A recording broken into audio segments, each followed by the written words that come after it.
Charles Bukowski. See if I can find a good one.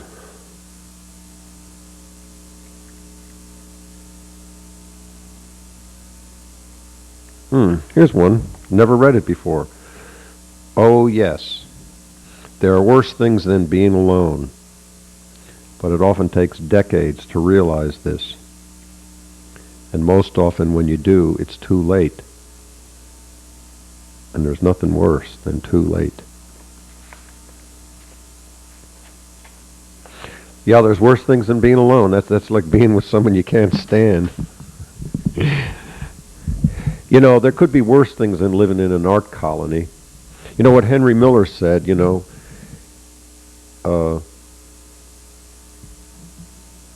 artists don't live in colonies. Ants do. So maybe the whole idea of an art colony is flawed. Maybe it was okay a couple thousand years ago when people weren't so crazy. Well, the human species has always been sort of crazy, hasn't it? Ever since the dawn of civilization, Adam and Eve, Prometheus and Pandora. Maybe we've always been a crazy species, but do we have to live in colonies? I mean, wouldn't it better just to be living in communities instead of colonies? Colonies has a kind of a, you think of like larval stages of life, colonies of maggots and larvae, mosquito breeding, that damn TV over there is irritating me. I must turn it off. It's catching my eye. See, TV is, I think Dan Bax is right, TV is evil. It's addictive.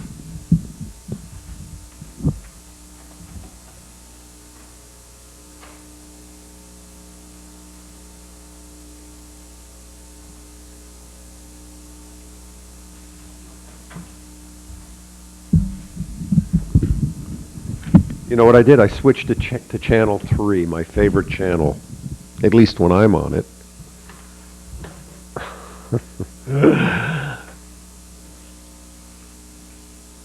At least when I'm on it, it's my favorite channel.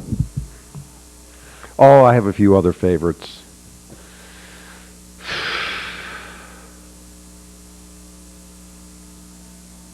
So maybe, the whole idea of an arts colony is flawed right to begin with, and that's why it's so terrible living here, I mean, for some people it's not terrible. They're making money off of it. They're raking it in, so to speak, and they're very good shysters, aren't they? I mean, they've even got me brainwashed. I'm beginning to think there's something wrong with me. I'm starting to think, God, there must be something wrong with me. Except, here's what happened about an hour ago. I'm driving through town on my way back from Kingston. This afternoon, I spent the morning in Shokan and the afternoon in Kingston. And so I came back to Woodstock. It was still light out. It was 7-ish, 7:30, maybe 8 o'clock. Ended up having a conversation with a woman on a bridge. I won't tell you what bridge, but on a bridge. And she was looking at a blue heron that I didn't see. I was curious why she was standing there for so long. So I jumped out of the car, put on the emergency blinkers, jumped out of the car, and asked her what she was looking at. She said, a blue heron. Actually, no, I parked the car, talked to her through the window, and then I parked the car, opened up the trunk, and got out the camera that somebody lent to me. Guess who it was? Never mind. Who cares? One producer here at Woodstock TV lent me a camera, so I took it out of the trunk Anyways, and I ran over the bridge and I videotaped with the night flash vision switch this blue heron, and just as I got it in the frame, it caught a fish. I thought it was going there to roost for the evening, but it was fishing. Anyways, we ended up talking. This lady is a literary person, and her favorite contemporary poet is a poet named Sapphire, who I've read about, but I've never read her poetry. Sapphire, and she read within the last year at Bard College, but I somehow managed not to get there. which was, of course, a fatal mistake because I probably would have liked her, and at least I could have gone up to her after the poetry reading and say, "Hi, I'm Ron."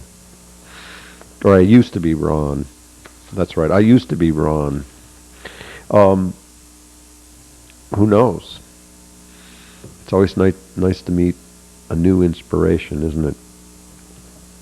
Somebody who makes you feel alive again, and like that all your fantastic dreams, that life is a miracle.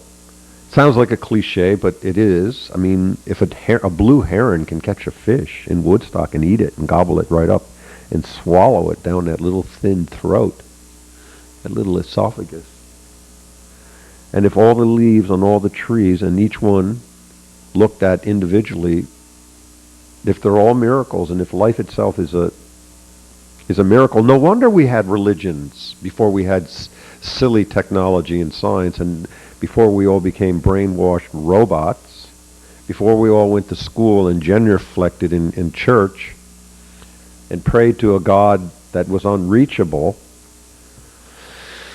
Although they told me in Catholic school to love God with your whole mind, your whole heart, and your whole soul, and maybe even your whole body. I don't know if they threw the body in, but they threw the other three facets of the human personality. Love God with your whole mind, your whole heart, and your whole soul. But then why would God be unreachable and unknowable? Right there is torture. Right there is spiritual castration.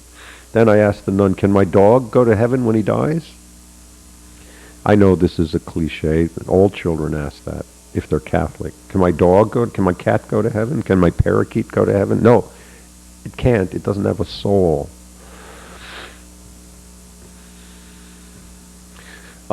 That was my first rebellion, well, no, that's my first conscious recognition or memory of rebellion. I'm sure I rebelled in my mother's womb. I'm sure I became the person I am today, a rebel against the very blood beating in my veins. Or because of the blood beating in my veins, who knows why I became the person that I am, but I think basically this is who I am. I've always been this way.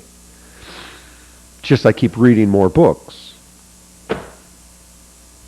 I finally discovered what it is about Ed Sanders. I think I finally figured out what he's good at. He's a publicist. He publicizes his friends' achievements, or his friends' moments in the limelight, kind of like, or whatever. That's what he likes to do, and he gets reflection from that.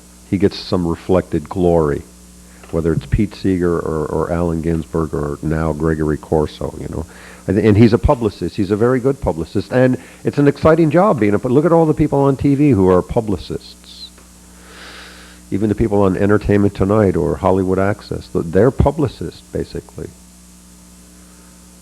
So, yeah, he's a good publicist. That's one thing I've discovered in the last couple of days. Although it took me a long time, didn't it? I really am stupid. I admit it. It's not that I admit it. I don't admit it, but I am stupid. Isn't it obvious that I'm just stupid? I'm here. I'm still in public access TV. Week after week after week after week, year after year after year. I must be crazy. And I'm still live in this town in which there is nothing to do except on weekends. I'm starting to love the tourists. Turons, my friends call them. Turon. I'm starting to love the Turons because at least at least I don't know who they are. I could go up to them, start conversations. I don't know who they are, where they're from. They could be from Saudi Arabia.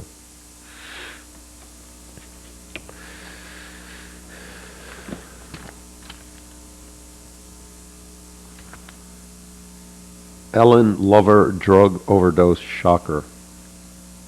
The Hollywood's gay couple, Anne Hesh and Ellen DeGeneres. No. How do you say her last name? I forget.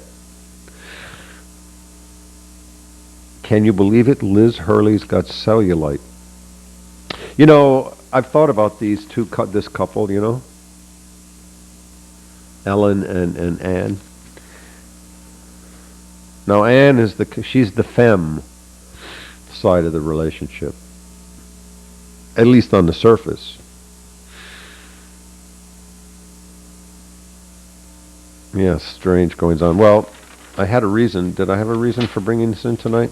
I think I crossed some things out. There's Britney Spears.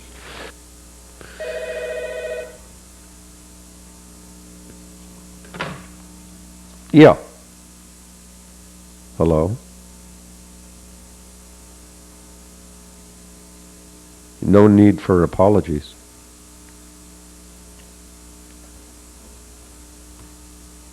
Yeah. I tuned in a few minutes ago, and there was no sound coming out over your video for quite a while. Is that way? Was it meant for that? Was it meant to be that way? Yes. Oh, we wanted a moment of silence. Oh, do you want a moment of silence for me forever? Or? I don't know who you are, but... Well, that's good. I don't know who you are. If you did, you would want a moment of silence for me forever. I would want to silence you? Yeah. If I knew who you were? Yes. Oh, really? I can say it with one word, and you will know who I am. Well, don't tell me your identity. Won't it be better if I don't know? Yes, much. Yeah, more interesting. That's good. Yeah. And? Oh. And? Oh. You must have called for a reason. I just tuned in, and I was thrilled that we said hello the other day. I was very happy. We said hello. Yeah. Oh, don't think too much. Don't think. Yeah, I can't quite get the voice yet. Keep talking. Maybe I'll now, brown cow. Maybe I will discover. The quick brown fox jumped over the lazy dog. No. We haven't talked in like 2 years. And you said hello to me the other day. It thrilled me. I had nothing against you ever. I don't know why you hadn't talked to me for 2 years.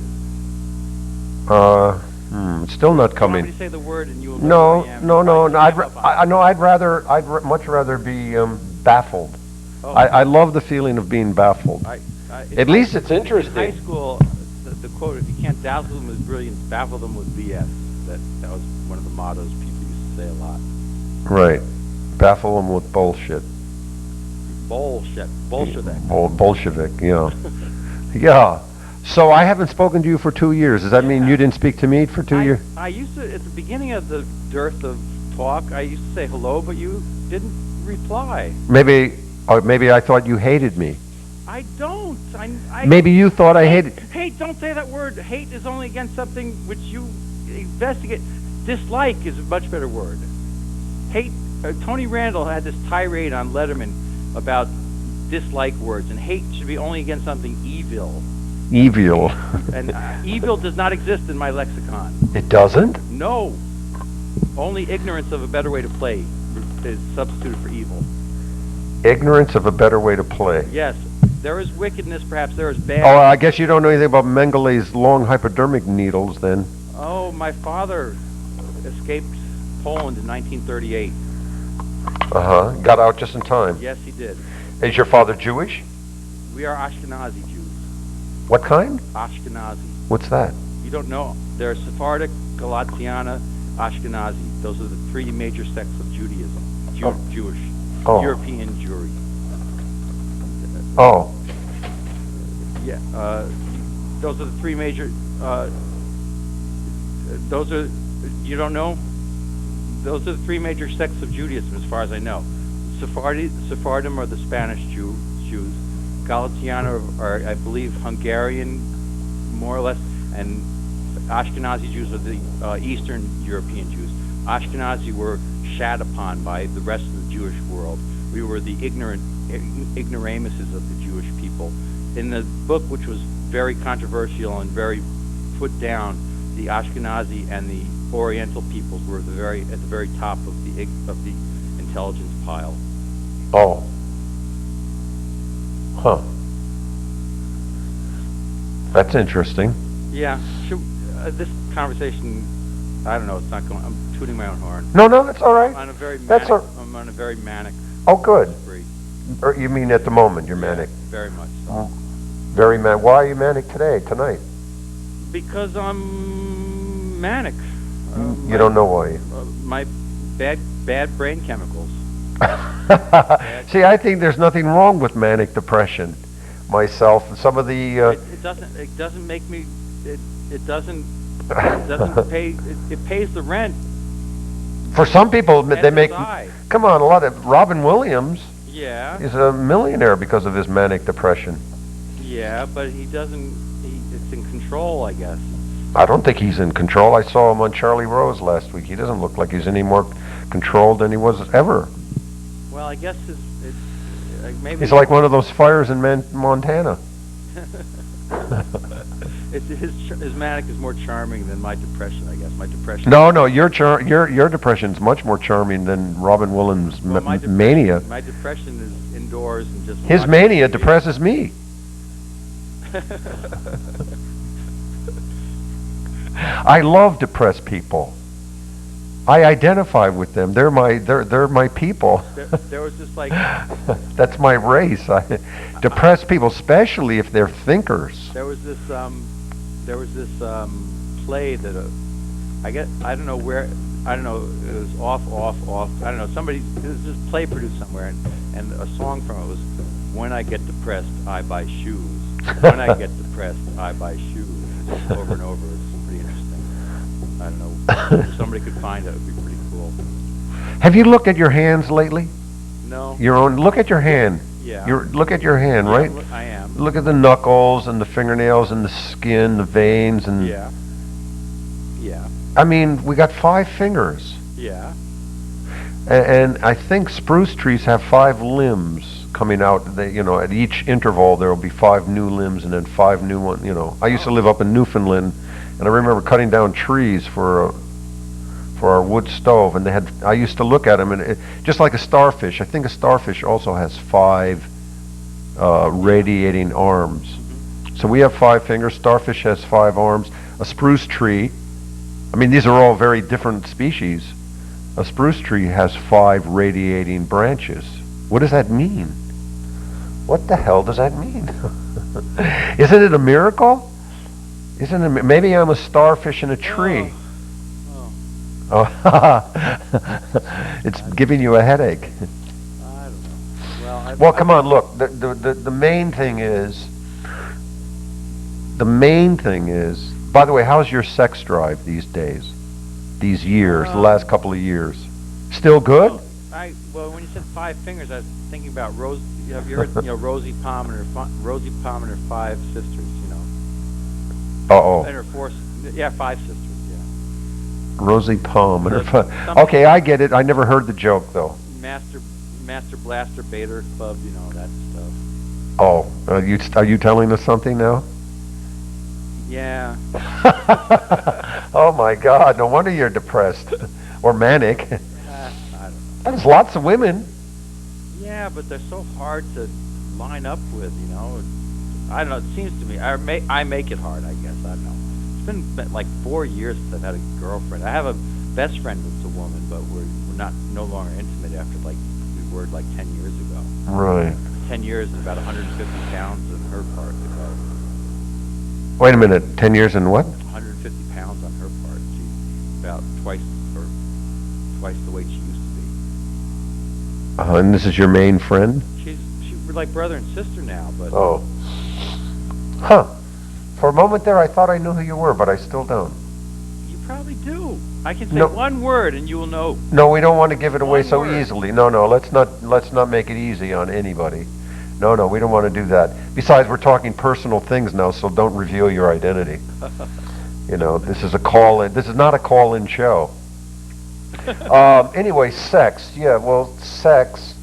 I mean, I don't have to marry. We should have like a dating game show. I'm going to start. Yeah, because you know what? I'm here. I brought in the Woodstock Times, and these people do these dating agencies, and I swear to God, I wouldn't go out with them. So why would I go out with any of the people that they found on their dating computers? These so-called cupids. Yikes! I don't even like them. Stop picking on me. What? Stupid Cupid, stop picking on me. Isn't that a song? I never heard it. It is. Stupid 50 Cupid. Song. 50 song.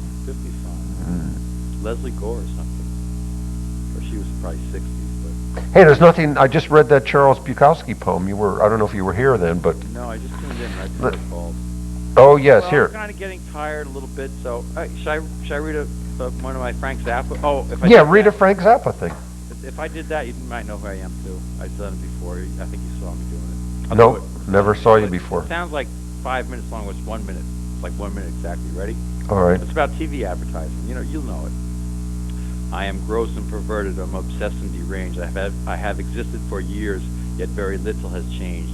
I'm the tool of the government and industry too, yet I am destined to rule and regulate you. Have you guessed me yet? I'm the best you can get. I'm the slime oozing out from your TV set. You will obey me as I lead you down the path. I will lead you.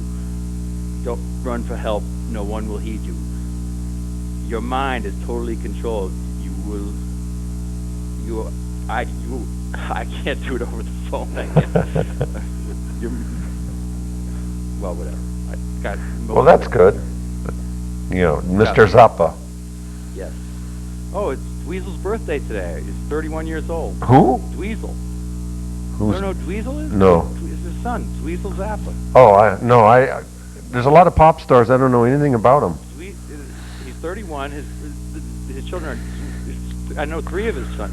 He had Moon Unit is his daughter, Dweezil and Ahmed Zappa. Those are 3 of his children. Oh. They're pretty famous. The MTV crowd. They're pretty famous. Right. No wonder I don't know them. Oh. That's not the world that usually attracts me. My depression is I'm glued to the TV and I actually watch it hours on end.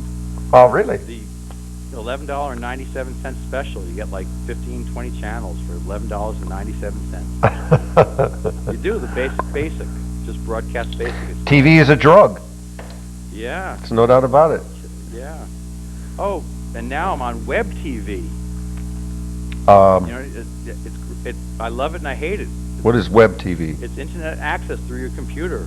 So you Email, internet access, the web through your TV. It's like $200 for the unit. Oh, web TV. I see. You're on the internet through your television cable. It's your computer. Your TV is your monitor. Right. You have for $50 extra. You get the keyboard in your lap. It's whatever. It's pretty cool. Huh. It works. That's interesting, and it's working good for you. Yeah. Yeah. What do you do on it? Email your friends? Porn, free porn. Yeah, email my friends. How do you get free pornography? Oh, don't you know? Internet. It's all like that's what anybody. That's like what that keeps it going. I mean, a lot of people pay for it, but I wouldn't never pay a dime for it. You get free pornography? Of course. It's all like samples. It's like little samples. Yeah. Yeah, little samples. Yeah, Big little samples. pictures. Big samples. Big samples. Yeah. Wow, pornography. That's what fuels the internet, huh? Yeah. Yeah, I heard Get percentage. addicted to it. What? People get addicted to it. Right. No pun intended. Well, they're already addicted to pornography even before the internet. Yeah. It's all over the I place. hate to admit it, but. But listen. Real. I mean, I would hate to abuse women. I hope I'm not adding to it. Perhaps I'm tearing it down a little bit by not paying for it. I would never hope to propel it, any further. Well, listen, you don't need to. Professor Ron's father. Maybe I should have been a Catholic priest. Maybe that's my big mistake. I should have been a priest. Can you imagine me as Moses was called into service when he's 80 years old. Me as a Catholic priest? That's like William Burroughs as a Catholic priest. Who said I think therefore I am? Descartes. But who said I don't think therefore I am not? I don't exist. I only act like I'm thinking. I don't know who said that. Me. Oh, isn't that sweet? Well, very interesting. I think this is Sermon on the Mount. Let's see. The first shall be last, and the last shall be first. Aim for the middle. That's where the heart is. Oh. The first shall be last, and the last shall be first. Aim for the middle. That's where the heart is. Is that another quote? Yeah. Well, you shouldn't add to the Bible. It's blasphemous. Oh, Shouldn't add to it. That's what every writer in the West has been doing. have you heard? Starting with Dante. Have you heard? Or Saint Augustine. Have you heard the word of Bob? The Book of Bob. Well, there is the book of Subgenius. There's not the Yeah. book of Bob. Oh. But have you heard the word of Bob? J.R. Bob Dobbs, the Church of the End Times, the Church of the Subgenius. Right, I've heard about it. Yeah, I have a lot of it. It's funny stuff. It's real. If you really boil it down, other than the UFO stuff, it can be. They believe in the two-fisted fighting Jesus. They do. It's Is that jazz I hear in the background? I guess it's 98.1. Oh. Okay, I better let you go. All right. Well, maybe next. no, time. don't tell us your name. We don't want to know your name. The word. No, we don't want it. We don't want any hints, clues, evidence, or anything like that. You have no idea. We have no idea. I haven't got a clue who you are, and they don't know who you are either. And that makes it that much. Friends? That makes it much more I never did enticing. anything. I don't know what I did to you that you did that. I don't What did I do? Not talk to you for 2 years? Yeah. I'd say hi, and you wouldn't say anything. Oh, I've been in a bad mood. Okay, that's Since 1995 and beyond. I've been in a bad mood since 1987. okay. Starting with, we won't go into that. I'm moody. Yeah. Okay. All right. Love your. Well, listen. Okay. It's been cheerful talking to you. Good. Okay, take care. I'm going on the internet now to. Look at some more pornography. No, I got to check out some parts. Okay. Parts is parts. Parts for your car, Cycle. your bicycle, Motor. or your motorcycle. Yeah. Okay. Bye. All right. Bye. I swear to God, I don't know who he is. I usually go to Voices. Well, that was kind of fun. Maybe it would be impossible to start a dating thing in Woodstock. There's not enough. Maybe not. Who knows?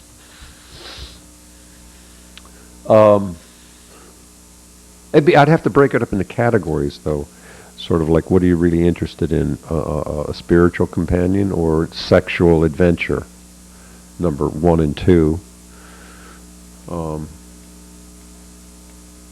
If you broke it up into different categories, if you're not looking for your soulmate, see, that's boring right off the bat, because that's not something. I mean, you can program it. You can just put all your bio into a computer, and somebody can program it and find a match for you. Ooh, I'd rather be lonely. I'd rather never experience love than I don't know what it is in my.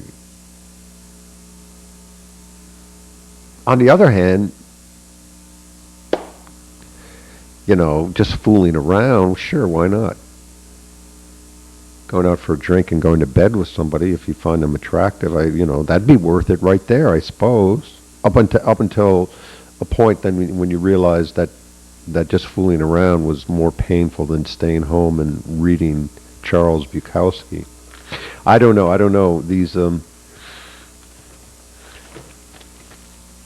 although I sometimes play Cupid with people, just it becomes sort of spontaneously. I wanted to fix up Beth Bliss, my friend Beth Bliss, with this interesting character, but she found somebody else on her own, so I'm let off the hook.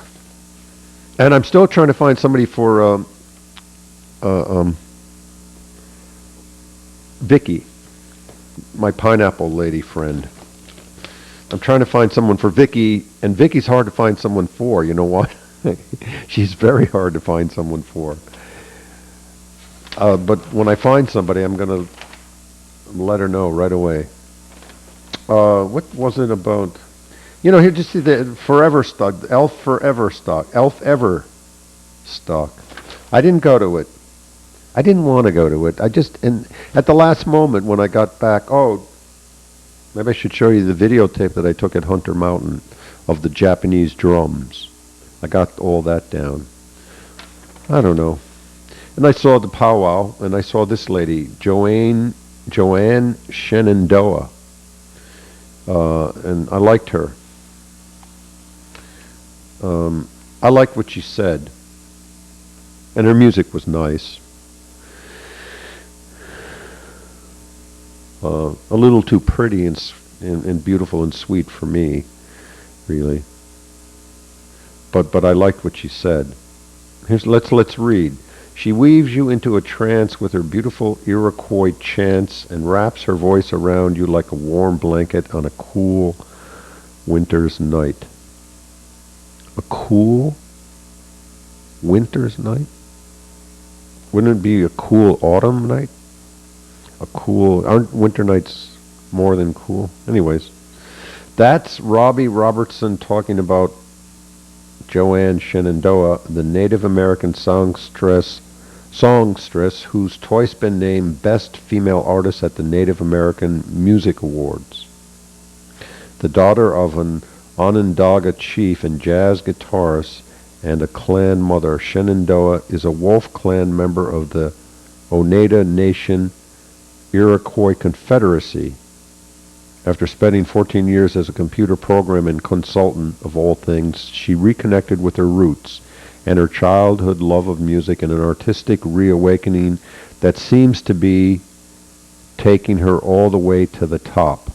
She's played at Woodstock 94, done soundtracks for Northern Exposure and other TV shows, and played the White House on several occasions.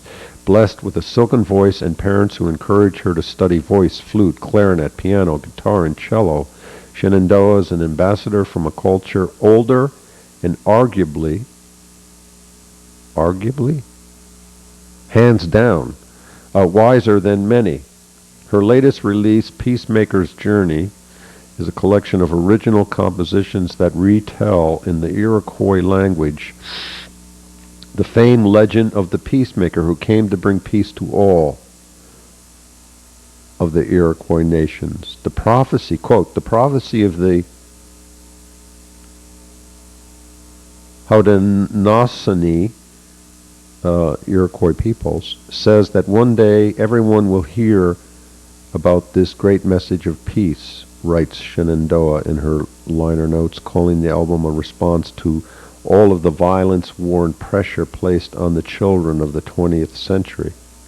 Given that the Associated Press has acknowledged her as the most critically acclaimed Native American singer of her time, Shenandoah's work ought to help bring the Peacemaker's word to quite a few folks. Her local appearance is part of Hunter Mountain's Indian Summer 2000, an event that also features wigwams and teepees, storytelling, birdwatching, horseback riding, live wolves, and traditional Iroquois games and dances. Joanne will be gracing the main stage at 5 p.m. on both days. Stop by JoanneShenandoah.com and find out more about her music. Well, I managed to get in to the powwow, and I heard the Japanese drums also, and I made a tape, and maybe I'll play that. I even have Shenandoah on tape a little bit. Here's something on the local open mic poetry reading at Joshua's, and I have a few criticisms of the way the open mic poetry is being run by Mr. Shiv Mirabito. He asked me to talk about him on TV, so I'm going to. And here's the first mistake. If you're having an open reading and then you have scheduled readers, what do you call them? Invited readers that you post on posters around town. So you have 3 or 4 main features. Well, then really it's no longer an open reading, technically speaking. You have featured poets, and then you have the open reading, and that's how he runs it. Afterwards, kind of like, and I'll tell you what happens. Everyone goes to see the featured readers, and then half the audience leaves when they're finished. And so the open part, that's just the scraps of the evening. You know, that's what the mice get after the main course is served, so to speak. So it's not really an open reading then. An open reading means that you don't, and the other thing is the element of surprise is lost. The minute we know who's going to be the featured performers, I mean, we know who's going to be the featured performers then. So that's not a surprise. Open readings, open readings can be terrible and boring, but so can scheduled readings be terrible and boring too. I went to the Hunger magazine, book signing party or whatever they had for their new edition, and it was terrible. They don't think it's terrible, but I thought it was terrible. It was very little life there because they take themselves too seriously, and it's the type of poetry that they write. I mean, if you really, that's my opinion, there's not enough life. At least open readings, at least the old ones I remember, they were just, I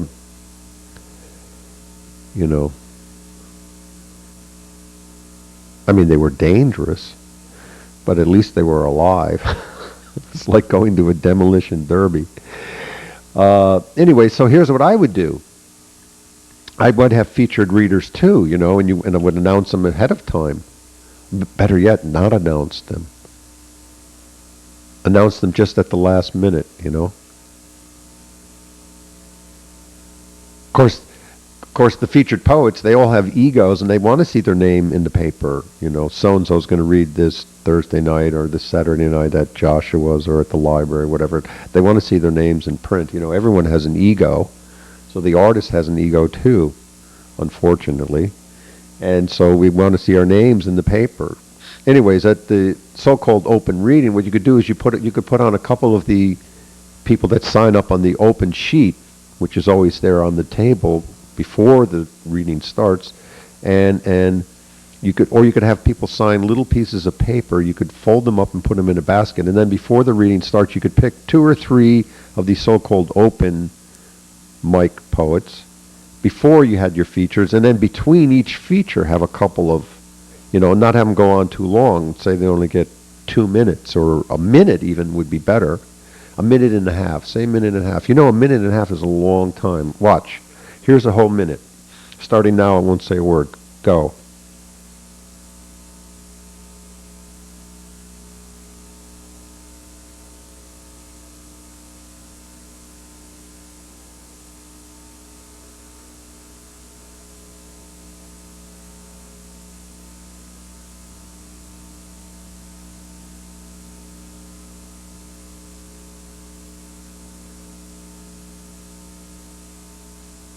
See how long a minute is? And we're only halfway through.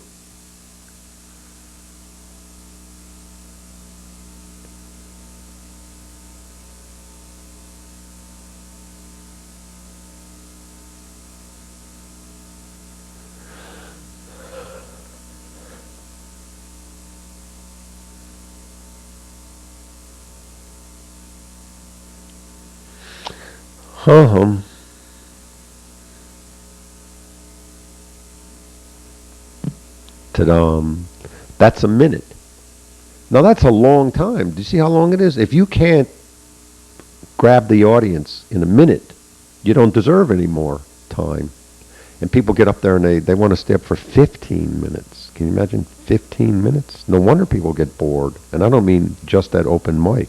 I mean at scheduled readings. I get bored, terribly bored. I usually only go to poetry readings anymore, and I don't care who's reading. You could have the greatest poet from, the planet Mars, for all I care. I'm really not interested in poetry anymore, especially in Woodstock. If it takes place in Woodstock, it's like Zyklon B factory time for me.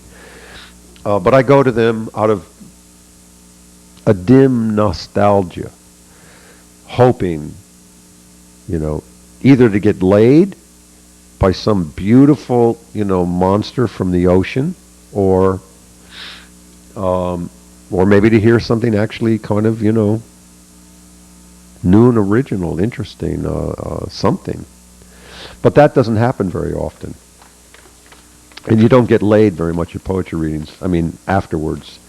It's not often that some really terribly schizophrenic, beautiful person comes up and says, look, I love you. I love your nose. I love your fingernails. I love the poetry that you don't say. Will you have sex with me tonight? That doesn't happen too much. And I don't even see people in the audience that I'd want to say that to. So you can imagine how boring the poetry readings are. And I can't see going to poetry readings without getting laid afterwards. I mean, what's the point? Why go to a poetry reading if you're not going to have sex afterwards? That's the whole point. For me, it's the whole point. I mean, why got all spiritually excited about new horizons and new, different colored tongues of lizards and beautiful eggs of birds and Bhagavad Gitas of cornflower flushing out of your cheeks. I mean, what is the point of going to a poetry reading if you can't go with some interesting person and have great, or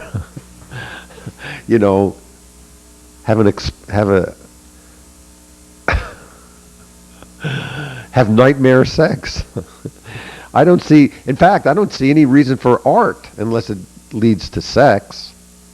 Myself, that's my personal view. Why go to the Museum of Modern Art and get all excited about Jackson Pollock or, whoever, why listen to music if you can't have sex afterwards? Why be stimulated? Why even be alive, in fact, if you can't have sex? There's you could go riding your bike and have some tofu, I suppose, too. But that's not the point. For me, that's not the point. The point is to have sex.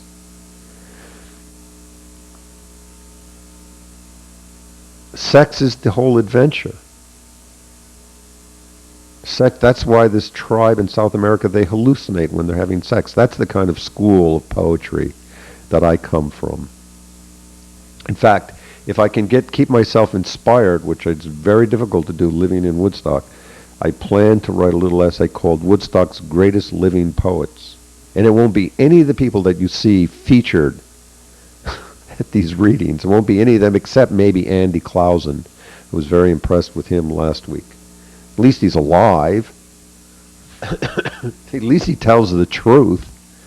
What good is poetry if people don't tell the truth? We can watch TV if we don't want the truth. We could watch, soap operas and Robin Williams going crazy on Charlie Rose. We can watch Uma Thurman in her next movie and Julia Roberts in her next movie, on and on and on, and we can watch all the commentators and the politicians.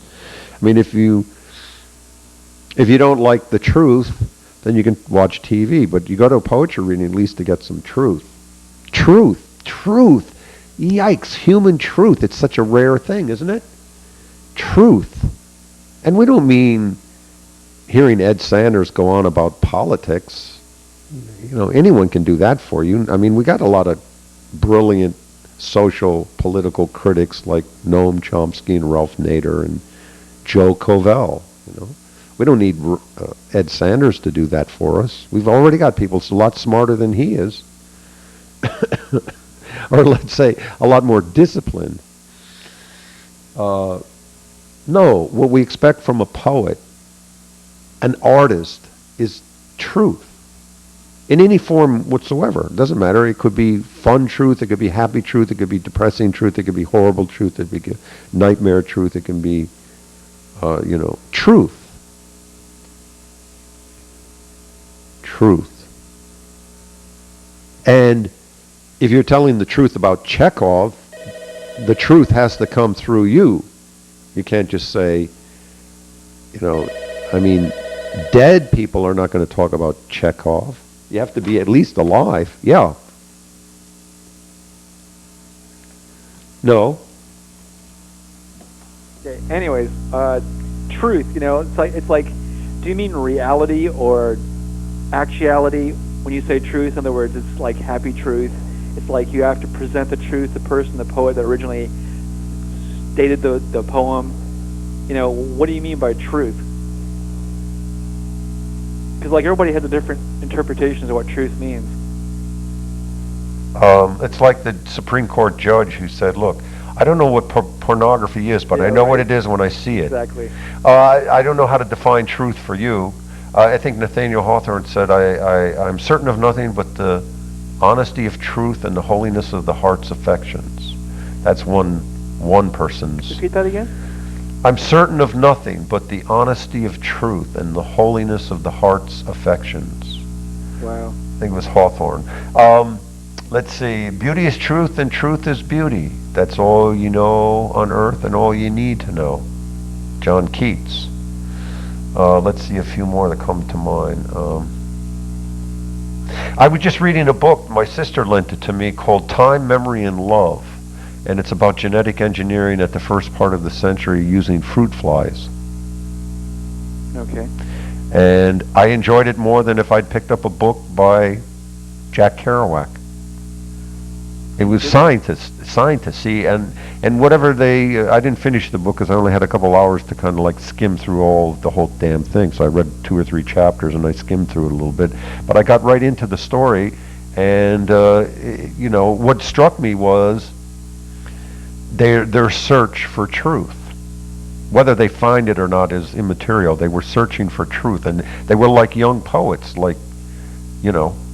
they're scientists. They all went into molecular biology, these guys. Seymour Benzer is who the main character is in this book, who I'd never heard of before. In fact, a lot of people have never heard of him, but he made great contributions to genetic science, molecular biology. Now, but they were really like poets or young musicians. It was like the young Bob Dylan or whatever, totally, absolutely. In fact, Seymour only did his work late at night.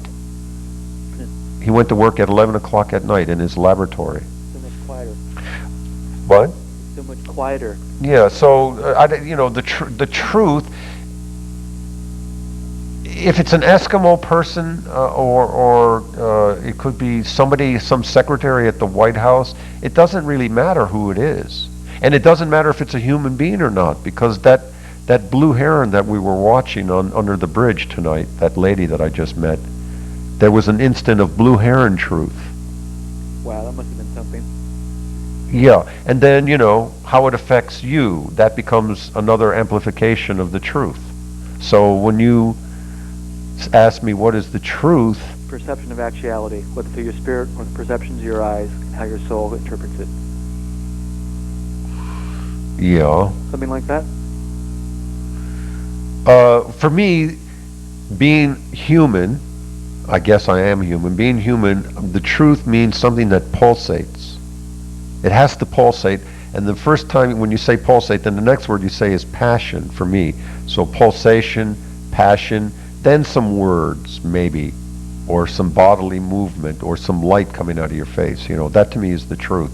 And You say lightning out of your countenance kind of thing, out of your soul or something? what did Wordsworth say? Poetry is the spontaneous overflow of powerful feelings recollected in tranquility.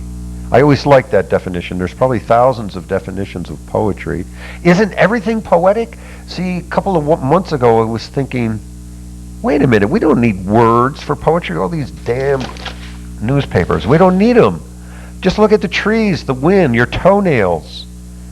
Poetry's everywhere. It's even in technology. Recollection of deep emotions. The spontaneous overflow of powerful feelings. There you go. Recollected in tranquility. That's his definition. That's William Wordsworth. But there's others, many, many others, I'm sure. But anyways, truth. To me, truth is a pulsation that starts from the center of your body and seeks expression, outward expression. No, that's what you meant by that. That's what I mean by truth. And therefore, if you repress your truth, you will kill yourself. It will kill you. So the only way to be alive is to express your living truth. Otherwise, you're dead. We become dead people if we suppress our truth. So some people like to ride bikes. Other people like to play the piano. Other people want to be carpenters. Some people like to have babies and be mothers. There's endless. Right, but it's got to be the truth. In other words, you've got to fight for it, and you've got to be willing to die for it. So the truth is not jujubes and bubblegum and popcorn. It's something important and serious to the person. It's merely an insult. Insult. It's not, no. It's not just merely a hunger or a simple desire. It's like the very epitome of your being, the drive, a living force. Is that what you're trying to say? Something in part of your being. I really don't know what you mean by like your truth. I mean, I understand what you said, but it must be deeper than just an artist who wants to do art or a person who wants to run a company. It's got to be like their very life, their very breath, their very bread and water kind of thing. Is that what you're saying? All right, but see, you keep asking me questions, so you're making me nervous. I'm sorry. I'm just trying to understand the concept. I mean, I can't. But wait a minute. How old are you? 40-something. So you've been around on planet Earth for 40-some years. So you must damn well have a very good definition of truth yourself. Not really. Yes, come on, you must. How could you not? Okay, then give me your anti. No, give me your anti. No. Then okay, if you don't have a definition of truth, then you have the opposite. You have an anti-definition. And if you carefully explain that one, then you'll find truth by being the opposite of that. You must have a definition of non-truth, and if you don't have a definition of truth, you must know what the no truth is. You've got to know something after 40 years of being alive. Sure, but I mean, so if you haven't found the truth yet for yourself, right, your own personal truth, and that's probably the most important place to start, then there wouldn't be any reason listening to my TV show or reading Emerson or even listening to Bob Dylan, because you haven't found your own truth yet. No, that's not necessarily true. Sometimes people seek things from other people. Knowledge, directions, pointing the way, blah, blah, blah. Yeah, but sooner or later, it's like that famous story by Henry James, Beast in the Jungle. You know, you can't just get the truth from others. The truth is inside of you. In other words, the life. That's what Christ said, the kingdom of heaven, the kingdom of the truth is inside of you. It's inside of all of us. Buddha said it, be ye lights unto yourselves, you know. Become Buddha yourself. Anyways, you know, those are strong words, and et cetera, you know, and I'm being very overly dramatic about it, but I don't know any other, and I'm not doing this consciously. This is what's coming out of my brain spontaneously. Well, that's why this whole show is so interesting. Go ahead. Because, you know, I just, you know, I can't control myself. You just hit something. When I get on these subjects, you know, because I've been thinking about them my whole life, and they've been driving me insane my whole life. Literally insane. How can that be possible? What?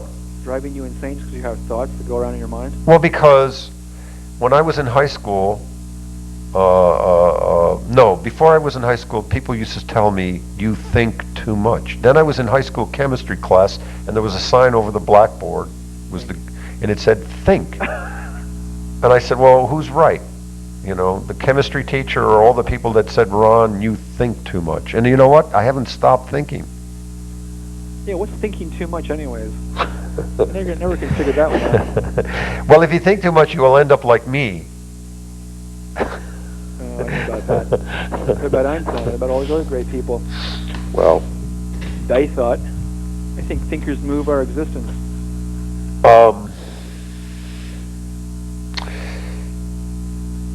You know what I was thinking actually the other day? I was thinking something, just you brought it back to my mind just now, just the other day. I don't know where I was. Maybe I was in Kingston looking at the Roundout Creek or someplace like that, or maybe I was home sitting in my chair trying to figure out which book to read next. Or maybe I was I might have been at Hunter Mountain listening to the Japanese drummers. I don't know where I was, and I was thinking here, and I'm trying to get it back. It's like trying to pull a fish out of my head. Take your time. Something about love. The minute you love yourself or another person completely, absolutely completely, you know, when it becomes a spiritual explosion inside of you, when you realize how much you love that other person, or even if you love yourself, which is totally to be commended, to love oneself, because that's very difficult to do. Yes? What? I just coughed. Go ahead. The minute you discover human love, either through another or through yourself, then you understand all love. You understand what it's like for other people to love. You can allow people to love you because you understand how totally free and open it is, how gracious. Well, no. You reach a state of enlightenment and it comes from love. Therefore, You don't have to read Buddha's, Eightfold Path. You don't have to read the Bible. You don't have to read Kazantzakis or Leo Tolstoy. You can hang out on the village green or down by Cumberland Farms drinking beer and smoking cigarettes all day with Rocky Rosario. As long as you could love Rocky Rosario as much as Kazantzaka loved Zorba the Greek, you would discover universal love. And that's better than being Donald Trump, because he can't love anybody. See? So we worship money, power, glamour, and lesbian glamour too. Is that your rag? That's the Star. I know. Did you buy that? Somebody gave it to me. I was going to say. I just can't see you buying that. Oh, I love this kind of stuff. Oh, no. Yeah, It's like comic books. Right. Well, no, it lets me know what's happening in Lizardville. Anyways, Lizardville. if you What the hell? Okay. Lizardville, Creepville, USA. Anyways, if you could love Rocky Rosario or Jogger John or pick any person that comes to mind out of the homeless vagrancy of Woodstock, then you'd be much further ahead than Donald Trump and maybe further ahead than Bill Gates, who are very wealthy men and could snap their fingers and get laid, by the way. Bill Gates probably doesn't do that sort of thing, but Donald Trump does. He can get a Victoria's Secret model on the phone in a minute and he can get laid because he has money and power. But it doesn't mean he can love anybody. Yeah. Either he does love somebody or he doesn't. Who knows? But I can understand your point of view. So wouldn't it be better to love Rocky Rosario than to be in the limousine with Donald Trump opening up another bottle of champagne? It's always better to love. Because when you love comes back to you. Well, not necessarily. At some point along the line, it will come back to you. Not necessarily. You could love very deeply, and didn't that happen to Christ? He loved, and he got crucified for it. You could be Malcolm X and get murdered. Love doesn't always bring happiness and joy. Sometimes it brings crucifixion. I didn't say that love brought happiness. I just thought it would be the greatest thing on earth to experience, and therefore you would gain enlightenment. This is what I was thinking the other day, wherever I was, that if you could love yourself or another human being, you would instantly gain universal enlightenment. And so you don't have to go to college to get enlightenment. You don't even have to read the Bible or the Bhagavad Gita or go to any of these stupid spiritual classes that they offer in the chronogram. You don't have to do anything. Just have it. That's one of these magazines. It's a local. Nah, they think they're spiritual. You could have a beer with Rocky Rosario. I don't know if I agree with you that love itself will give you the total school of understanding. I believe that that's the reason why we have knowledge, but that love is important. However, you're talking about a different spiritual. Unfortunately, knowledge has become a bomb. It's become an epistemological bomb. When you say bomb, you mean like a polis, like a medicine, like a bomb, or explosive. B-O-M-B. Okay. Like Dr. Strangelove. Got it. Epistemology is destroying us. I'm sure of that. I'm absolutely sure that knowledge is killing us. What we think is knowledge. It's not wisdom, it's knowledge. And we're addicted to it. Definitely. And it's going so fast that the people that become outstanding in their fields will be forgotten in 10 years. That's how fast knowledge is going.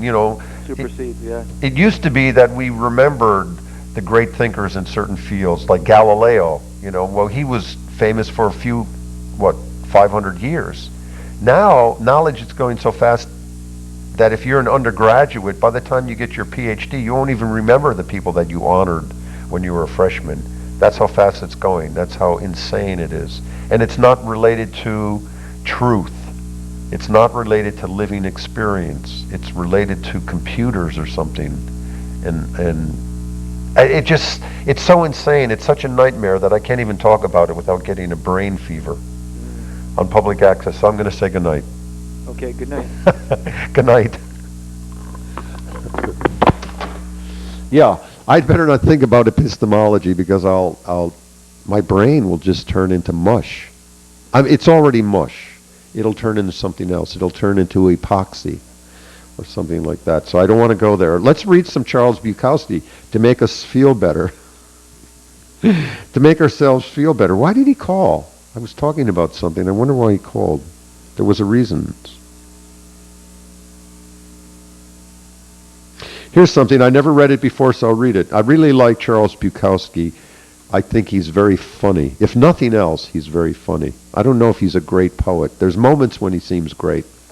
But he's absolutely irreverent and sacrilegious, which is what I like about him. And he doesn't give a flying fuck about literature. Great literature. In fact, there's a book out of him going to Germany where he was born, someplace in Austria. And the title of the book is Shakespeare Never Did This.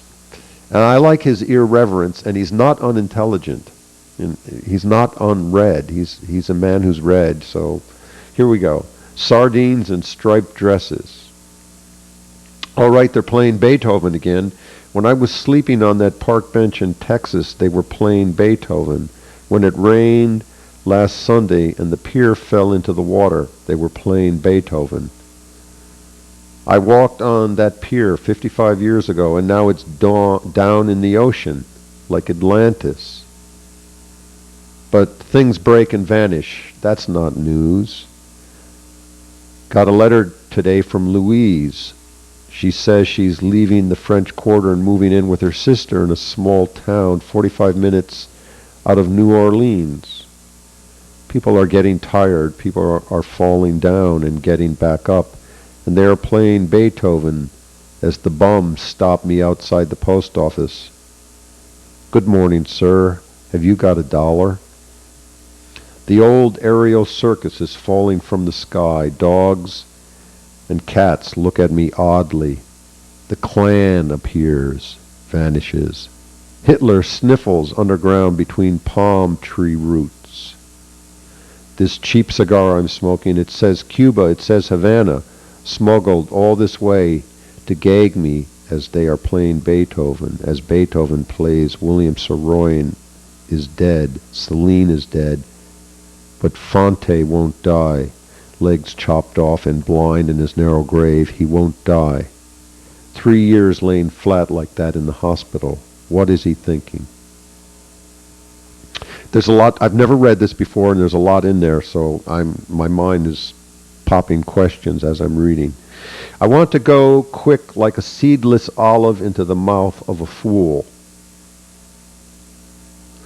Sometimes you should reread the line again. I would do it if I was at home, so I got to get out of my little... I'm becoming formal, and that's not any good. Let me read it like as if I was sitting at home in my armchair. I want to go quick like a seedless olive into the mouth of a fool as young girls keep arriving from Des Moines, wiggling like sardines in striped dresses. What does it mean, listening to Beethoven now? And now it's over. Head for home. No, head for some Palm Springs sun. The announcer begins as I tune him out and grimace at this cigar, turn the radio back up. It's Mahler, the 10th, right after the B's 5th. Beethoven's 5th. Some hell of a heavy night, as pretty much alone here. I think of how much I like Somerset Maugham's title, The Razor's Edge. See? Bukowski reads. Then I put out the fucking cigar, drain some wine, get up thinking it's the same for everybody, more or less, some more, some less. Celine's dead, Beethoven's quiet a moment. It's been a world full of the brave, and I love them all. As outside the Vincent Thomas Bridge arcs in the dark, holding just now the luck of us all. Hey, you know, that's a pretty upbeat poem for Charles Bukowski. That's a pretty kind of warm, generous poem. That's not like him. Here's more something like Bukowski, at least a few. Here's one's called The Condition. I don't know what he means. The human condition? Up and down the avenues, the people are in pain. They sleep in pain. They awaken in pain. Even the buildings are in pain. The bridges, the flowers are in pain. And there's no release. Pain sits. Pain floats. Pain waits. pain is. Don't ask why there are drunks, drug addicts, suicides. The music is bad and the love and the script. This place now, I type this, as I type this, or as you read this, your place now. Don't ask why there are drunks, drug addicts, suicides. The music is bad and the love and the script. Are they all bad? Is that what he means? The music is bad, the love is bad, and the script is bad. This place now, as I type this, and as you read this, your place now. Oh, I see. Pain, the condition, the human condition. I guess he means the human condition. This place now, as I type this, or as you read this, your place. In other words, here at the studio now, reading this Bukowski pain poem, or you at home listening. Universal pain, universal frustration, universal not knowing who the fuck God is after all these goddamn years of churches. You know what really pisses me off about the fucking Christian churches in this town and everywhere, even some of the black churches in Kingston? You know what really fucking pisses me off about Christianity? No one ever fucking screams in church. They don't even swear. They don't even fucking swear. Can you imagine going into these churches and swearing, fuck you, God? I mean, if there was a God, he would clap. He would applaud. Finally having the gumption to say, fuck you, Your Honor. Fuck you. You certainly didn't design the universe. If you designed the universe so beautifully, like a blue heron or a dolphin or a tree or a snowflake, then why the fuck do you have people like Donald Trump and Adolf Hitler? And those are the obvious ones. Those are cliches to say Adolf Hitler was evil. That's the cliche. How about the rest of us? How about, you know what Sigmund Freud said about America? America is a mistake. A terrible mistake. I just found that out yesterday. Okay, the Woodstock times, Alf Evers. I didn't go to the Alf Evers stock, even though Alf Evers, one-to-one, is one of the great conversationalists I've met in my whole life. Alf is wonderful to talk to, one-to-one. And maybe he's good at his lectures, but I've never gone to his lectures, and I don't buy his videotapes and his lectures. Because I always dropped in on Alf whenever I felt like it and just sat in his kitchen and talked to him. He's great to talk to, great to listen to. But of course, I never would just sit quiet. I'd listen and then I would interject. I mean, you know, I don't know why, I just would do it. But I don't go visit Alf anymore. I stopped visiting Alf in about 1995 when I sort of, I became extremely disillusioned, you might say, with Woodstock as a community. And I mean the intellectual side of Woodstock, represented by, you know, yes, shall we mention them all again? No, let's not mention their names again. Disillusioned by Woodstock, by the people that live here who think they're intellectuals, who think they're spiritual intellectuals.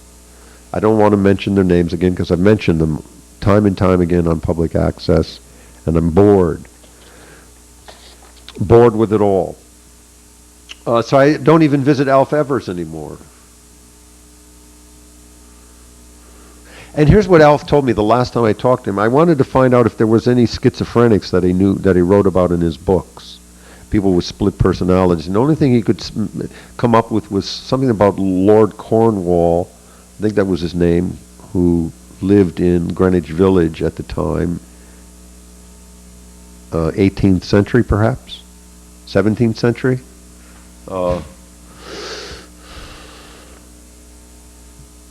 Must have been the 18th century, maybe the 1700s. I'm not sure. And this guy was a cross-dresser. That's the only thing he'd come up with. And then I asked him a couple other things about himself. Had he ever been a pessimist about human life and history? And he said he was very pessimistic at one time, and he used to have rages. He used to fly into rages And then he flew into a rage about his son, and it hurt his son's feelings, and he decided not to fly into rages anymore. And then he decided that it took just as much energy to be an optimist as it took to be a pessimist, and that it felt better to be an optimist. So that was the last conversation I had with Alf Evers, how he became an optimist. Oh, and so the lady on the bridge tonight, that's the only reason I came in here tonight, is to talk about the lady on the bridge in the blue heron that we saw. And I got into the conversation with this lady, and we started talking about literature and James Joyce and Franz Kafka, and her favorite poet is Sapphire, and why that if life is a miracle, why is it so ugly? Why is human life so ugly and horrible and putrid? Why are we such hypocrites? What turned us into such horrible hypocrites? Especially Woodstock, because that's where I'm not really interested in the hypocrites in Socrates or Hollywood or, Al Gore and Bush. I'm not interested in their hypocrisy that much. Really, as it affects the world, yes, but I'm not really that interested in their personal hypocrisies. Only as it affects, their policies that will affect us, I guess. Which is serious, of course, sure, but that's not the hypocrisy I'm interested in most of the time. But I pay attention to that just to get my mind off of the local hypocrisies. And I don't know what it is. Now, when I was in Jamaica, they all have problems in Jamaica too. In fact, my friend John Berger is reading Russell Banks' The Book of Jamaica, and he highly recommends it. So maybe I'll read. Although I don't think I'm going to read it, because I'd rather go back to Jamaica and experience everything for myself. I think that's one thing I don't want to read about. Everything else I'm going to read about.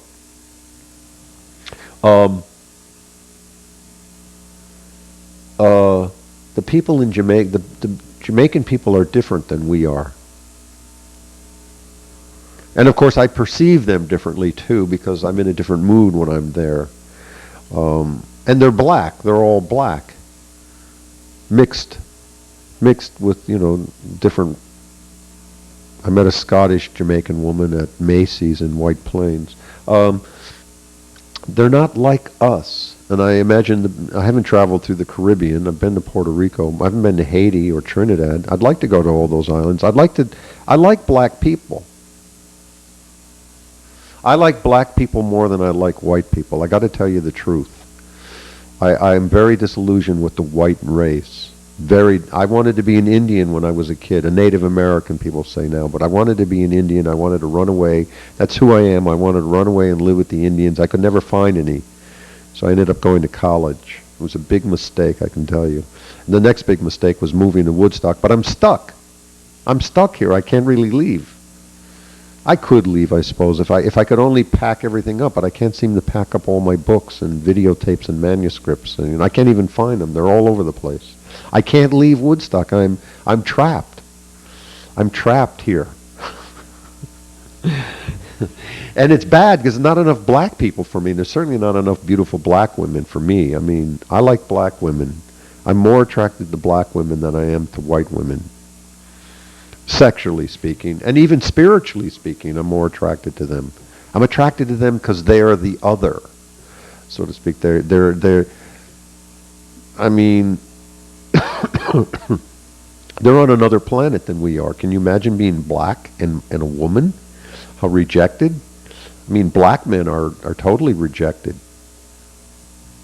Everyone thinks they're criminals in their mother's wombs. They're born criminal. It's in the Bible. Ham, son of Ham, or Ham, his skin was turned black because God punished him. So it's like original sin. Black people are like the living embodiment of original sin, or sin. That's what white people think. They really do. That's how deep the prejudice in America goes. So America, like Freud was saying, is a terrible mistake. It's a terrible type of schizophrenia. We're so used to it, we don't even see it. You can't see the forest for the trees because we've been schizophrenic, culturally speaking, for so long. I was reading this book the other day, and some writer said America is the only nation in history that went directly from barbarism to degeneracy. I just laughed for 10 minutes straight. I thought that's the greatest thing I've ever heard anyone say, social critic. The only nation in history that went directly from barbarism to degeneracy. Oh well. Now I have a really bad headache now. What else did I want to talk about? Was there something in here? Yeah, so Sheev, running his open poetry reading, should have sign up pieces of paper, little pieces of paper. So you sign up for the open reading when you go in early before the featured reading, sign up your name, and then Sheev can put it in a little basket. And before he calls on his featured poets, which there's no surprise there because we know who those people are going to be, he could pick out little surprises out of the basket and say, let's have 3 surprise poets read for 1 minute each before we have the first featured. And then after the first featured poet, they can have 3 more. You see, and then the people that sign up for the open reading don't have to wait until, 12 o'clock when everyone leaves that they get a chance to read their poems, because who knows? Sylvia Plath could be there reading for the first time.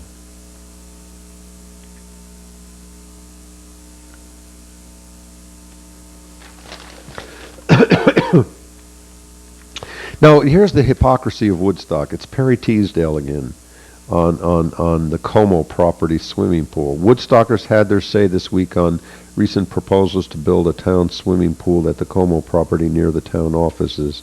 And if the 50 or so residents who attended Tuesday's meeting are any indication, the town may someday have a pool, but it won't end up anywhere near where a mystery donor wants it to be. The pool question quite suddenly jumped to the top of the town's agenda last week with the announcement a private donor who insists on anonymity has offered Woodstock $100,000 if the town will build a pool at the Como property within the next 2 years. Most members of the town board have expressed wariness about the gift in light of the specific and inflexible conditions on where and when a pool must be built. But this week the board let the public have its say in what turned into a respectful but passionate display of divergent views on swimming in Woodstock. This is not the article I wanted to read, but anyways, in general, the people attending the meeting aligned with one of 3 positions on the pool.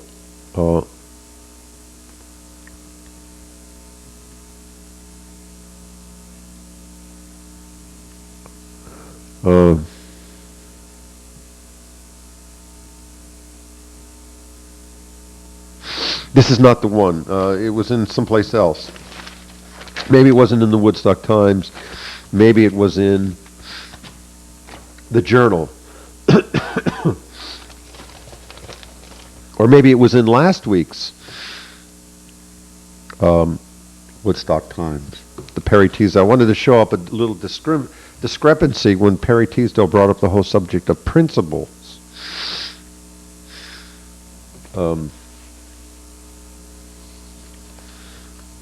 But as you all know, Perry Teasdale is one of the people in Woodstock I can't stand. I have an aversion to him. He has an aversion to me, but I have an aversion to him. One man's meat is another man's poison. As simple as that, He's poison to me. His personality is pure poison. I don't like him. I might like him someday, but right now I can't stand him. I don't even like to be in the same room with Perry Teasdale. And there's quite a few people like that in Woodstock I can't stand. And these are the shining lights of the community, the Illuminata. I can't stand being in the same room with some of these people. Michael Perkins, I can take. I mean, I don't think Michael Perkins thinks much of me, but that doesn't matter. I don't care if he likes me or doesn't like me, but I can be in a room with Michael Perkins. Sometimes he's a little bit prickly, but I find him kind of an interesting character just to look at. He looks like a blue heron. Michael Perkins, He's an interesting, weird-looking character. I like him for that reason alone. I don't know. I've never read his poetry, so I don't know if he's a great poet or not, or interesting poet, or... I don't know anything about Michael Perkins, except he runs the Library Forum. But he's aligned with that group of people that I just can't stomach, really.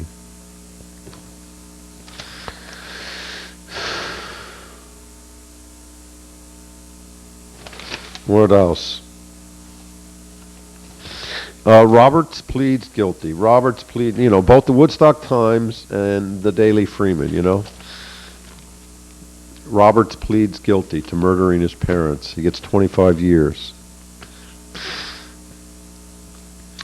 That was an interesting article.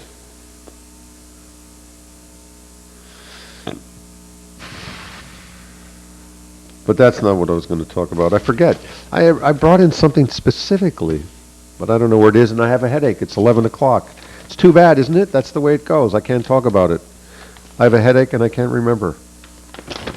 So I think I'm going to hook up this video machine, and we're going to watch before I get out of here, because I only come in here now it's just a bad habit. For me, it's only a bad habit to come in here and talk for an hour or so and play a couple videotapes.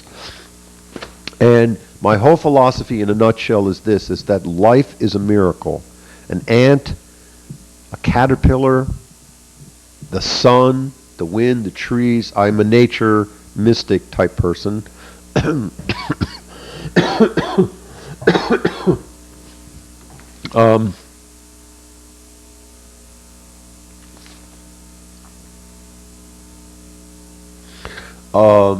Here's something, I didn't see this. You could just go on the roof and learn everything you had to learn about sex. That's the front cover. Life is a Banquet, Joe Leon on Love Theater and the Pursuit of Happiness by Sharon Nichols. Oh, I know Sharon. She's writing a lot for the Times now. Here's an interview with Joe Leon. I haven't read that yet. I'll have to read it. Maybe that's a nice article. I do read the local press, the Townsman, the Journal. I really like the salute to Gregory Corso. I had a dream about Gregory Corso that night. That's because Amanda, partly too, was friends with Gregory Corso. Now, there is a mystery. Why doesn't Amanda, when is she going to come out of her cocoon? When? It's not going to be me that helps her get out of her cocoon. Her brother was here for a couple of days, and I realized he gave her poetic license to be who I've always known she is. A stand-up comic, a bowl full of cherries. Amanda is a bowl full of cherries. But most of the time she looks like American Gothic, with the pitchfork. She looks like Medusa. She's so stern. But when her brother was here, her brother's is like Robin Williams, and he gives her a poetic license to jump around and be theatrical and funny, which is what she's best at. Life is a miracle. Human life is a miracle. Caterpillars are miracles. Even locusts, even when you have a plague of locusts. I mean, so nature can be horrible. There's volcanoes and sharks and lightning and hurricanes. I like storms. I've never been in a hurricane. I even like tornadoes. Had tornadoes in Michigan when I was a kid. My basic feeling is life is a miracle.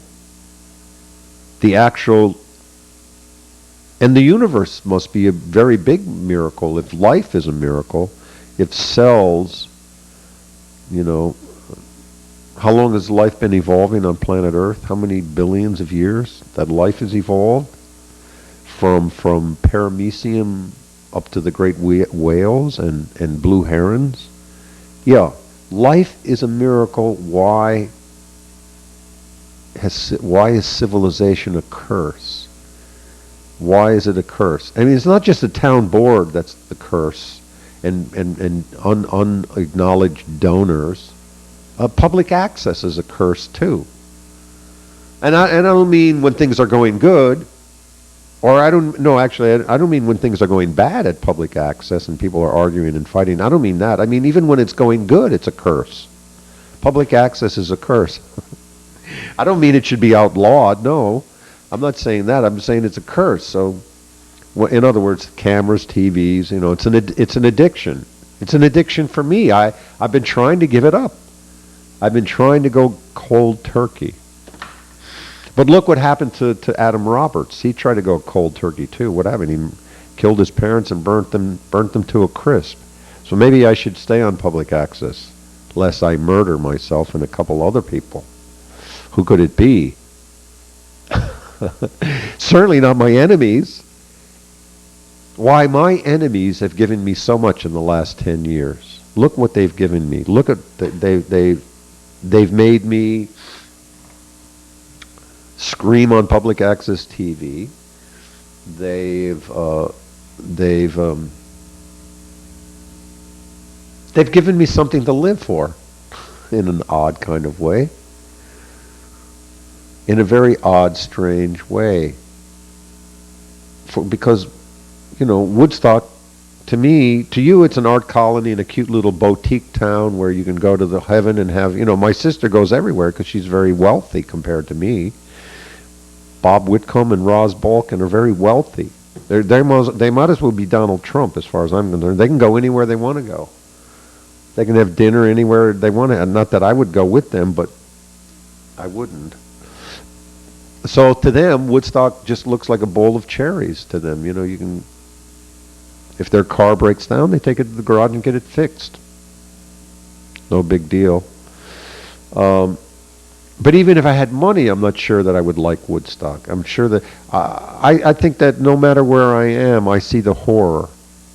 I see the beauty, but I also see the horror. Maybe because I see the beauty, I see the horror. Or maybe because I see the horror, I really see the beauty. I don't know. That's my personality. I think it's always going to be my personality, and it's been that way ever since I was a child.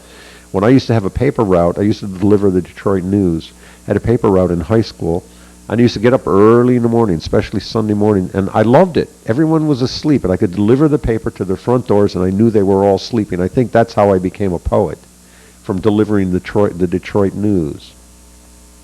I should write a long poem and just call it the Detroit News. How I used to, go up to people's doors, put the paper in there, and I knew they were all sleeping. I was like I could read their thoughts, even though they were sleeping. And then the sun would just start coming up, You wouldn't see the sun, but you'd see the dawn, the long, rosy fingers of dawn coming over Lake St. Clair. That's me. That's my personality. I'm a silent little elf delivering newspapers. That's really who I am. I used to climb trees. Instead of going to school, I would climb trees and hold on for dear life at the top of a tree and not go to school. I would skip school. I thought I was a bird. I thought I could fly. I would climb trees in the middle of thunder showers and lightning storms. Even though I was scared, the lightning, the wind, the black clouds, it was so exciting. It was so scary. It was beautiful. What's horrible about Woodstock is the lack of truth, really deep truth. And you don't have to be an artist to feel deep truth. You don't have to have a show at the Klein Art. You don't have to do women walking with chairs in Phoenicia at all.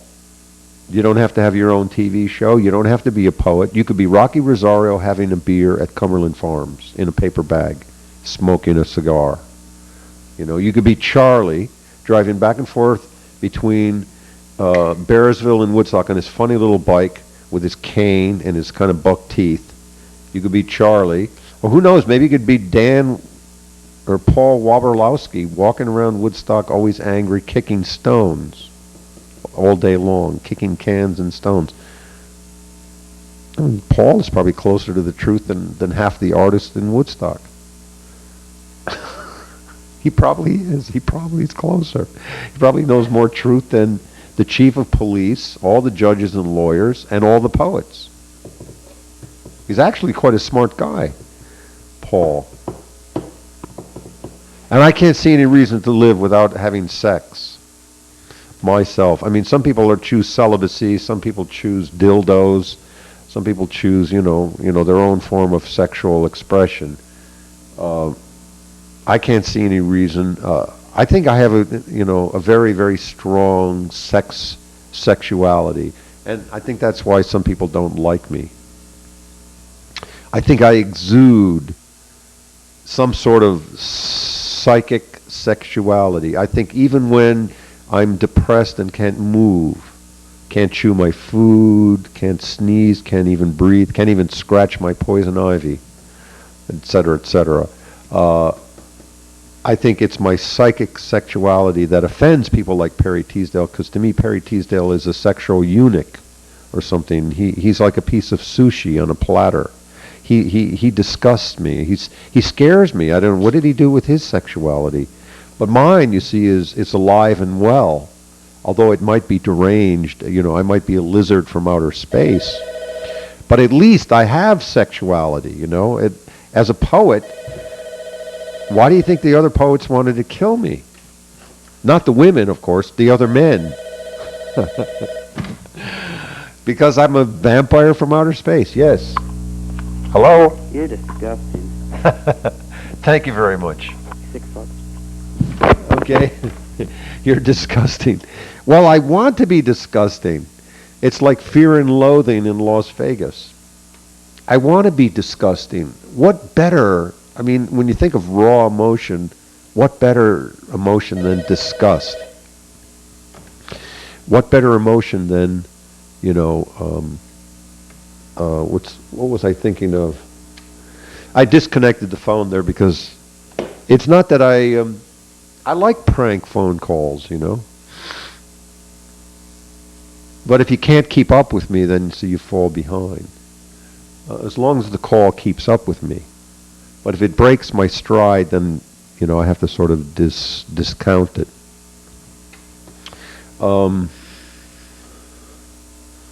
Now, a good objection. I was reading a scientist, the guy, not Seymour Benzer, but one of his colleagues, and it was a quote. Maybe it was Heisenberg. What is the opposite of a profound truth? Another profound truth. See, so that's what I expect from a phone call. Another profound truth. Or, in this case,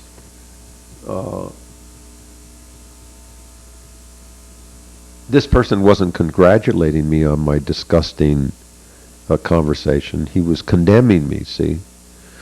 So that wouldn't really get me going more. I need encouragement. What is disgusting? How about nuclear missile sites, silos? Do we still have them in the United States? How about the Russian sub that went down and 110 men drowned because the Russian Navy is so, under so much pressure? Even before the submarines go underneath the surface of the water, it's under pressure. Isn't that disgusting? A lot of things in the world that are disgusting. But as an emotion, I think disgust is a very human thing to feel. I've seen dogs vomit when they ate a piece of rotten meat or something that they didn't suddenly like. I've seen dogs vomit. Disgust is normal and a natural reaction.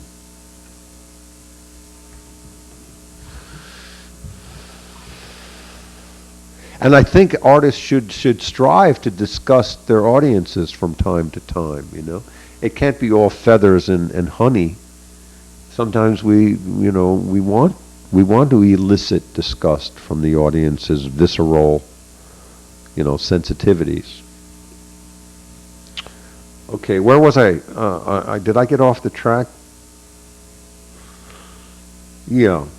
Not only that, I said earlier that after a good poetry reading or hearing Beethoven at the Philharmonic, or at Bard College or someplace, after a good evening of art, or I should say, but after going to church on Sunday, should run right home and have sex. All the parishioners that leave the Dutch Reformed Church or Christ Family Lutheran Woodstock or the synagogue or the mosques. My idea of religion would be that the religion is so beautiful, so inspiring to the parishioners that they have to go home immediately after church or the mosque or the synagogue and have sex. Since Sex is how we all came here, so sex must be one of the portals, one of the gates to the universe, to what we call God. It has to be. It has to be. It's got to be.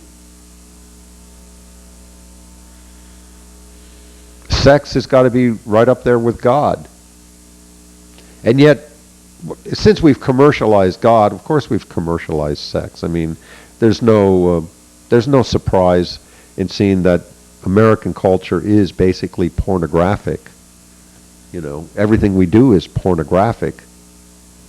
Everything is sold for its sex appeal. You know, if you fall for it, it's like falling for, you know, a drug dealer or something, or a real estate deal going bad. Everything is sold on the basis of its sex appeal. Cars, clothes, perfume, you know, music, and art. Even that, it's all been pulled into the Cuisinart of sexual commerce. So it's all pornography. American society is pornographic. American commerce, American industry, American intelligence is pornographic. You know, the human American mind is pornographic. The American mind is pornographic by its very raison d'etre. Not national debt, raison d'etre. Yeah. So, and the reason why sex has been commercialized is because we commercialize God. If you start a religion, isn't it tax exempt? So right away, there's that connection. Yeah, we've commercialized God ever since Judas sold Jesus into slavery for 30 pieces of silver, or into captivity. 30 pieces of silver, and every black person in this country, every black person in this country, starting with Cornel West and Sojourner Truth, not to mention Miles Davis and James Baldwin, every black person in this country must feel crucified when they think of the history of their black relatives, their black friends and neighbors in America. Must feel crucified. They must all feel like Jesus Christ being crucified. So in America, God must be black, but I don't see any black churches. I don't see any, even when I go to I don't see any black churches in Woodstock, but when I go to the black churches in Kingston, I notice that the God on the cross is still white. They should have put a black man on the cross. And I know they have somewhere in some churches, they put a black man there, or an American Indian, a Native American, or a woman.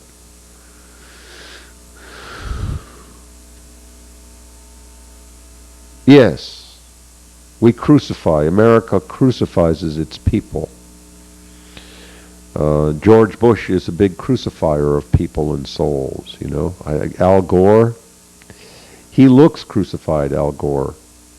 He looks like a wooden, they say he's wooden. He's become the cross, you know. I mean, we shouldn't just laugh at people and deride them and be derisive. We sometimes look deeper than that. Al Gore, on some level, was already crucified. Maybe he forgot he was crucified, and that's what's wrong with him. If he could remember that he had been crucified, it might make him more appealing as a president, as a presidential candidate. If he had remembered, like Malcolm X remembered, that he'd been crucified and his people had been crucified. That's what made him an electrifying speaker. And neither Bush nor Gore are very electrifying when they're in front of the cameras or in front of the microphone. They're not that electrifying because they've forgotten that they were crucified. And of course they're kind of very fake when talking about God. Both of them are snivelly and fakery talking about God, you know, squeamishness, and hypocritical.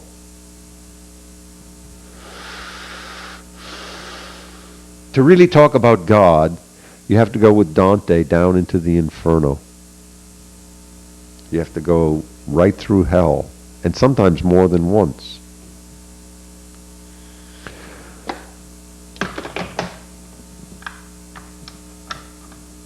And sometimes more than once. And sometimes every day of your life. is a living hell. But just go outside and look at the trees, the snow, the blue herons, the clouds, et cetera, and salvation is just right out, right outside your prison bars, whether they're invisible bars or whether they're a state penitentiary somewhere, And we're you know what Hamlet said? Denmark is prison. Denmark is prison. That's what Hamlet said. Denmark is prison. So people driving by, with their beautiful cars and going into expensive restaurants and making a lot of money, don't think that they're free. They may look free, but they might not be free. Some of the greatest people I ever met were in the real ghetto, not this ghetto of Woodstock, but in the real ghetto of Detroit where I lived, right on the streets of Detroit. I met some of the best people I've ever met in my whole life, right there on the streets. Homeless black people. They were my best friends. Carl Beast Chambers, a blind man. It turned out that he was the reason that I ended up in Detroit. But I didn't know that at the time until I met him. He said, "Ron, God brought you to me." It was the other way around. It was the other way around. Okay. I don't think I have anything more to say about the nature of reality tonight. And I basically think the problem is global. I might be happier if I was in Jamaica. I probably would. I'd probably be writing more poetry. But this weekend I wrote a lot of poetry in Phoenicia. I had breakfast at Brio's in Phoenicia, and I wrote about 20 poems. And that's because I hadn't slept all night, too. So sleep deprivation sometimes very good. I don't know why. The American Indians, the Native Americans, practice it in their vision pits. No sleeping, no eating for days. And that's how they saw their spirit animal. I don't know what happened to me in Phoenicia, but I wrote a lot of poems. Okay, let's connect this, I guess. I don't know what else to talk about. I don't know what else to tell you. Life is a miracle. This is what keeps me going. It's really what keeps me going after 10 years of hell in Woodstock. 10 years of hell. See, you don't need guns. You don't have to actually hit somebody in the head with a baseball bat. You don't have to throw Zyklon B in their face. You don't have to touch them physically for a person to go through hell, for a person to be tortured night and day for 10 years straight. For that's what Woodstock has been for me, a torture chamber for 10 years. A torture chamber. And it can only be because of my personality. Because I'm hypersensitive. I'm telepathic almost or something. I'm like Edgar Allan Poe and Baudelaire. That's just who I am. I'm sorry, Ed Sanders. You got some competition. You and your friends, You got a lot of competition because there are people like me in the world. Whether we publish our poetry or not is irrelevant, Jack. It's irrelevant. Ed Sanders, he's very proud of people who publish. Well, Kafka didn't publish. Emily Dickinson didn't publish a goddamn thing. That doesn't prove anything that you published your poems, Ed. It proves nothing. In fact, the stuff that you write in here that you call poetry, Ed, is not poetry. Well, I guess you call it verse. The history of the United States in verse. The life of Allen Ginsberg in verse. Well, it's not poetry. It's just essays in the form, you throw in a couple of apostrophes or something to make it look like poetry, but it's not poetry. It might be history, but it's not poetry. And if you publish it, that doesn't make you a poet. It doesn't make you a poet. It makes you a historian, if that. I'm not even sure you're a historian.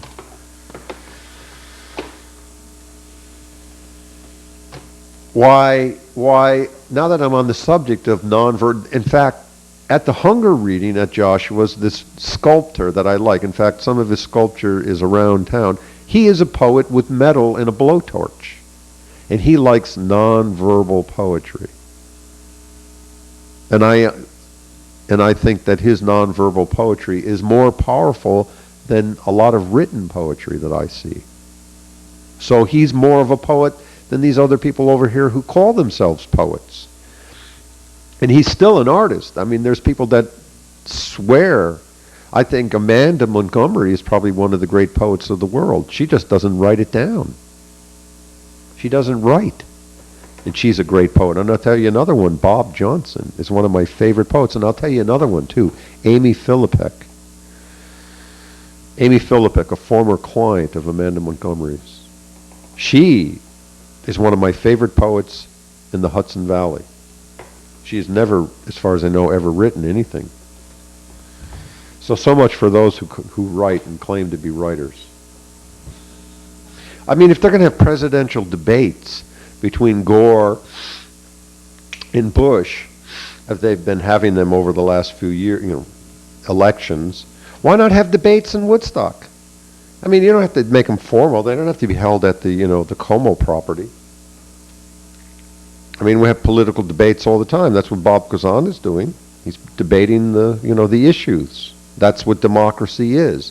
Why do you think someone like me on public access wouldn't debate what poetry is? I mean, and I mean vehemently debate what it is, what I think it is versus what you think it is, and why wouldn't that be healthy?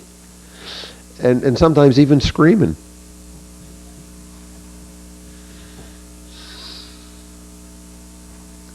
I mean, it's better than shooting an actual gun or dropping bombs. Why not a little screaming, Perry? Certainly debates. But that's not what you engage in, is it? You don't really engage in debates.